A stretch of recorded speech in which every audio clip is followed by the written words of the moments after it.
Welcome back to the channel. In today's chemistry lesson, we are diving into double displacement reactions. By the end of this video, you will be able to predict the products of double displacement reactions and even balance them yourselves. Let's get started. So what is a double displacement reaction? It's a reaction that occurs when two compounds in aqueous solution swap their ions to form two new compounds. This reaction can be represented as AB plus CD, and we get AD plus CB. For example, when you mix sodium chloride with silver nitrate, you get silver chloride, which is a solid, and sodium nitrate, which remains dissolved in the water. Notice the solid silver chloride that forms. That's called a precipitate. How do I know that? Well, I use solubility table for that, and it's essential for predicting whether a double displacement reaction will occur. All soluble compounds are marked with the green label Sol, and all insoluble compounds are marked in red. Let's say we want to check if sodium chloride is soluble in water. We would find the sodium and chloride ions in the solubility table and then intersect them. As we can see, it's soluble in water. How about magnesium hydroxide?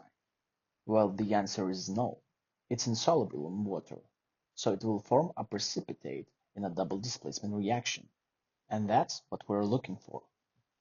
Before understanding how to write these chemical reactions, we will cover all the rules which are very important to successfully write double displacement reactions. Reactants rule. All reactants must be soluble in water for the reaction to occur. The only exception is acids. They can dissolve even solids. Let's look at some examples for better understanding.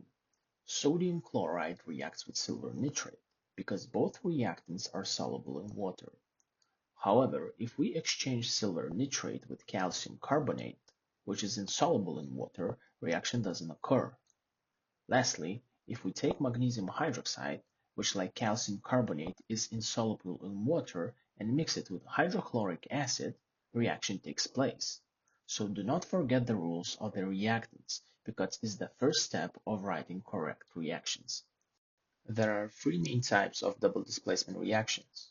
In precipitation reactions, an insoluble solid called a precipitate forms. This happens when the product of the ion exchange is insoluble in water. For example, when you mix barium chloride with sodium sulfate, you get barium sulfate, which is a white solid that falls out of the solution. You can check if the precipitate will form in the solubility table. Next is the gas formation. In other cases, a gas may form, like when sodium carbonate reacts with hydrochloric acid.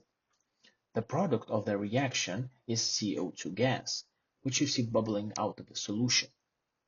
Most common gases you will encounter in these reactions are sulfur dioxide, carbon dioxide, and ammonia. Lastly, there are acid-base neutralization. Double displacement can also happen in acid-base neutralization reactions, where an acid and a base reacts to form water and salt.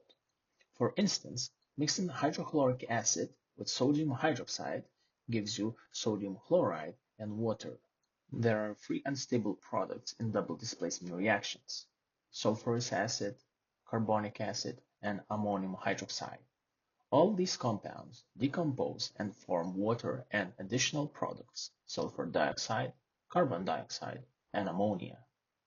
Let's look at an example where potassium carbonate reacts with hydrochloric acid.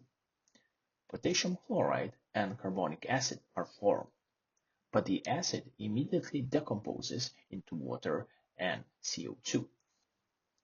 It's time to write some chemical reactions, and let's start with the first example, where sodium hydroxide reacts with aluminum chloride. Before writing the products, we must always apply the reactants rule. All reactants must be soluble in water for the reaction to occur, except for acids.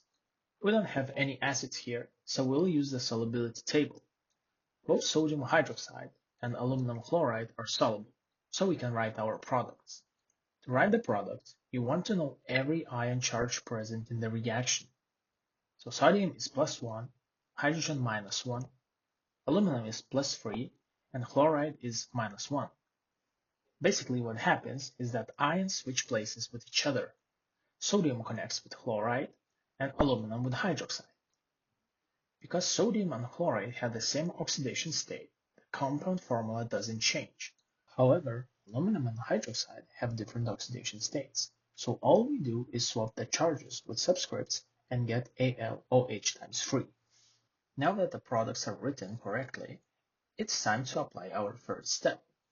Two compounds react to form either a precipitate, gas, or water.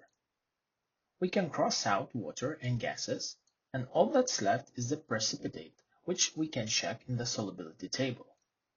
Sodium chloride is soluble, and aluminum hydroxide is not. So this reaction occurs, and it's called the precipitation reaction. To finish with the reaction, we need to balance it out, and that's basically it. If it's difficult for you to determine the oxidation state of the element, balance the reactions, or use crisscross method, I already covered those topics in my previous lessons, so please check it out. Now let's look at the second reaction. Zinc hydroxide reacts with sulfuric acid. Let's apply reactance rule. First reactant is insoluble. However, we have an acid present, so we don't care and can proceed with the reaction. Zinc 2 plus ion will attract sulfate anion, and a hydrogen ion will make the compound with hydroxide anion. So after the reaction, we should see two new products, zinc sulfate and water. Because we have the water present as one of our products, we can definitely say that reaction occurs. Also, do not forget to apply oxidation states to your new compounds and if needed, to balance the reaction. In the third reaction, barium sulfate reacts with calcium bromide.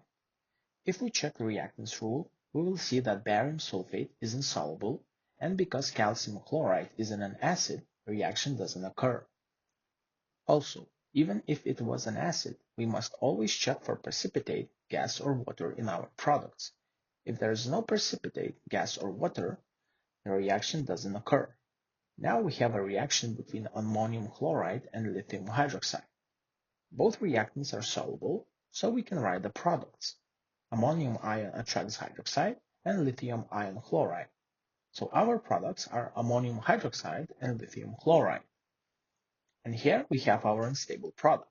So we just cross it out, and instead we write ammonium and water.